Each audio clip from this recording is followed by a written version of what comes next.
ایک بادشاہ اور اس کے غلام کا قصہ۔ ایک بادشاہ کا غلام فرار ہو گیا۔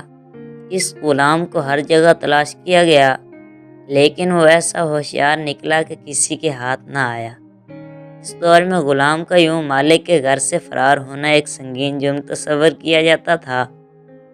مفرور غلام جب بھی گرفتار ہوتا اسے قتل کر دیا جاتا تھا۔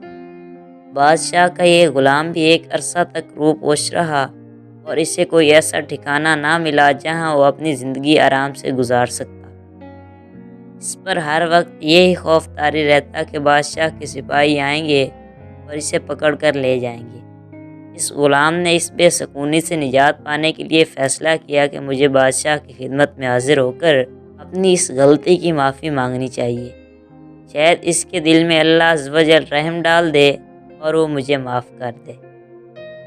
وہ غلام اس سوچ کے ساتھ بادشاہ کی خدمت میں حاضر ہوا اور نہایت عاجزی کے ساتھ اپنی اس گستاخی کی معافی مانگی۔ بادشاہ کو چونکہ اس غلام سے نفرت ہو چکی تھی، اس لیے اس نے دیکھتے ہی حکم جاری کیا کہ اس کو قتل کر دیا جائے۔ جلاد نے اس غلام کو پکڑا اور قتل گاہ کی جانب لے کر چلا۔ اس غلام کی آنکھوں کے آگے قتل کا حکم سن کر اندھیرا چھا گیا۔ اسے یقین تھا کہ اب چند لمحوں بعد اس کا سر قلم کر دیا جائے گا۔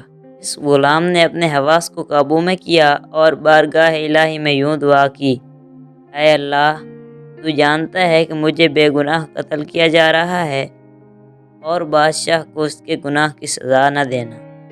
میں اسے اپنا خون معاف کرتا ہوں کہ میں نے ایک عرصہ تک اس کا نمک کھایا ہے۔ جلاد اور بادشاہ کے مصاحبوں کے لیے یہ بات عجیب تھی، کیونکہ انہوں نے دیکھا تھا کہ جسے موت کی سزا دی جاتی تھی وہ بادشاہ کو برا بھلا کہتا تھا اور خوب گالیاں سناتا تھا۔ بادشاہ کے کانوں میں جب اس غلام کی فریاد پہنچی تو وہ اس کی وفاداری سے خوش ہوا اور اس کے قتل کا حکم واپس لیتے ہوئے اسے آزاد کرنے کا حکم جاری کیا۔ پھر بادشاہ نے اس غلام کو اپنے مصاحبوں میں شامل کر لیا اور خوب انعام و اکرام سے نوازا۔